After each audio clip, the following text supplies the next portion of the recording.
Hey guys, this is Rob, and today I'd like to talk about Dreamworld. Now, for those of you that don't know, Dreamworld is a theme park on the Gold Coast in Queensland, Australia, and it's been around since 1981. Now, in its history, it has had a lot of issues with safety and maintenance requirements. It's been constantly pulled up by authoritative figures. Workplace health and safety and theme park safety and government safety officers have gone in there on a number of occasions and done audits and gone, guys, you're jeopardising people's safety here. You need to implement these changes. Now, of course, like most large companies, they promised the world and handed everybody an atlas and said, enjoy yourselves. So, as no big surprise, 2016 arrives and their continued negligence leads to the preventable death of 4 people on one of their rides. It baffled me at the time, and still does, that organisations will continually put profit over people's lives with blatant disregard. They just don't care. So 2016, their ride kills 4 people. Now, of course, nobody's whisked off to jail. Nobody's tested. No, that doesn't happen. There is a lengthy inquiry. There's a lengthy inquiry which finishes in 2020 this year, and the findings of that inquiry I'll get to in a second. But in 2016, up until pretty much now, the theme park has had a lot less visitors, because this may come as a complete shock to a lot of people. I'm not in the theme park industry, but apparently if you murder your customers, you get less customers. I know it seems crazy to think that people want a little bit of danger, but not real danger at their theme parks. But I know for me, I ain't ever going to Dreamworld again, ever. I don't care if it's the safest place in the world. I don't care, because I'm not sticking another cent in the pocket of these criminals who murdered people to make money. So 2019 comes.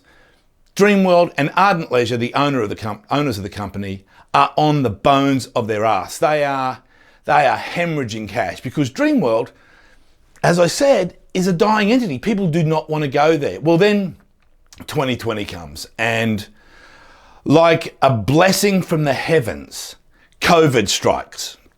Now, I know you're thinking, Rob, how is COVID a blessing? Well, what COVID did was it gave Dreamworld a reason to go to the government and say, hey, we need some assistance here because COVID has ruined our business. Now, COVID wasn't the name of the ride or the name of the operator on the day of the ride or even a cleaner in the theme park.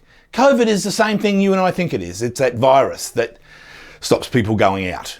But people were already not going to Dreamworld. Dreamworld was already hemorrhaging cash. It was already finished.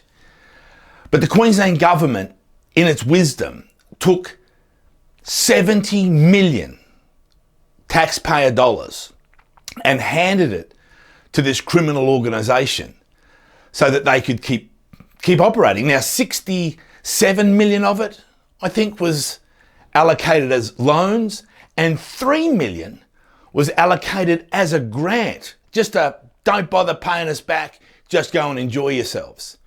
Now, the significance of the 3 million is that this year alone, this year again, 2020, the courts found Ardent guilty of negligence and the deaths of 4 people. And so as a result, they were fined $3.6 million.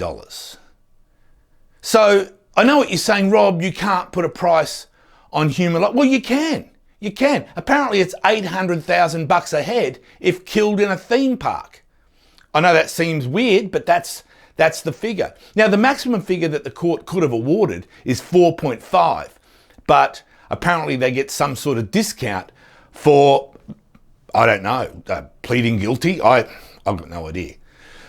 But the problem is the taxpayer has given them $70 million, and they've just been fined 3.6 for killing 4 people.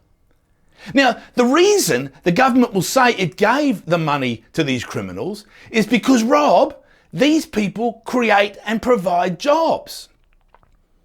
No, they don't. They fucking don't. We create jobs. If I don't go to Dreamworld and other people don't go to Dreamworld, there is no jobs. It's as simple as that. This bullshit that companies provide jobs is just that. It's bullshit. Woolworths don't provide any jobs if we don't have the money to go. Dreamworld creates no jobs if we have no interest in partaking in this criminal organisation's theme park. So to say that anywhere provides jobs is absurd, just on the face of it, and criminal. We should boycott all of Dreamworld's activities because they are nothing more than a criminal organisation that willfully and deliberately neglected safety standards to chase dollars. And those chasing of dollars caused the deaths of 4 other Australians. I think that's enough for them.